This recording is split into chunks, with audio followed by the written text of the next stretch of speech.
السلام عليكم يا شباب، رجعتكم فيديو بحلقة جديدة من قناة سبورتو. اليوم موضوعنا يا شباب انه كيف تسوي عالم مسطح من اي بلوك انت بدك اياه. وشباب رح اوقف المقطع هلا قبل ما اوقف المقطع بس رح لكم مشان تسووا هاد كلياته في الموقع رح احطلكم اياه تحت بالدسكريبشن، تنزلوا تشيكوا عليه انه شوفوا يعني. ويلا خليكم مع المقطع.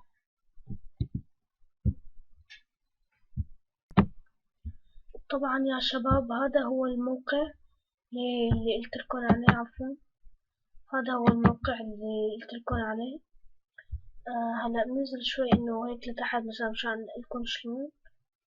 مثلا هلا من هون من عند هي مثلا بتكبسوا هيك، من هون بتختاروا مثلا البلوك اللي بدكن اياه. مثلا انا بدي اختار البلوك مثلا هي، اخترناها. بنحط هي اد لاير، حطيناها. وفينا من هون نزود، من هون السهم الفوقاني بتزود فيه ولتحت بتنقص. مثلا انا هلا بدي احط 5 بلوكات، حطينا 5 بلوكات. بعدين نطلع شوي لفوق. شايفين هذا الرابط هون الكود، هذا بننسخه كلياته، نعمل له نسخ كوبي. وهلا بنروح على الماينكرافت، رح اروح على الماينكرافت ورجع لكم. يلا طبعا يا شباب رجعنا لكم. هاي اللعبة هلا انتم تكونوا طلعتوا من عالم انتم فايتين عليه. بنحط سنجل بلاير، بعدين بنحط كرييتيف نيو وورد. هون بتنقوا يا سرفايفل كرييتيف بدكم اياه.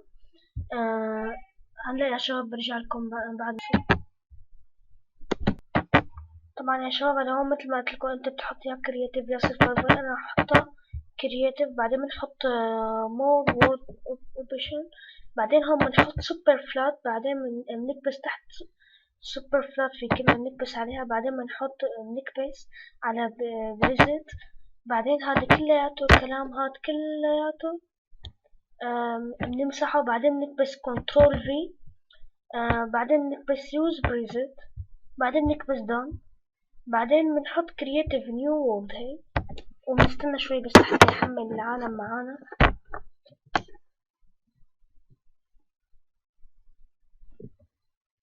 بعد ما حمل العالم معانا يا شباب شوفوا نفس ما قلت لكم. وبس وبس هيك يا شباب تكون خلصت حلقتنا اليوم. لا تنسوا تشتركوا بالقناة وتفعلوا زر الجرس حتى يوصلكم كل جديد. ويلا سلام.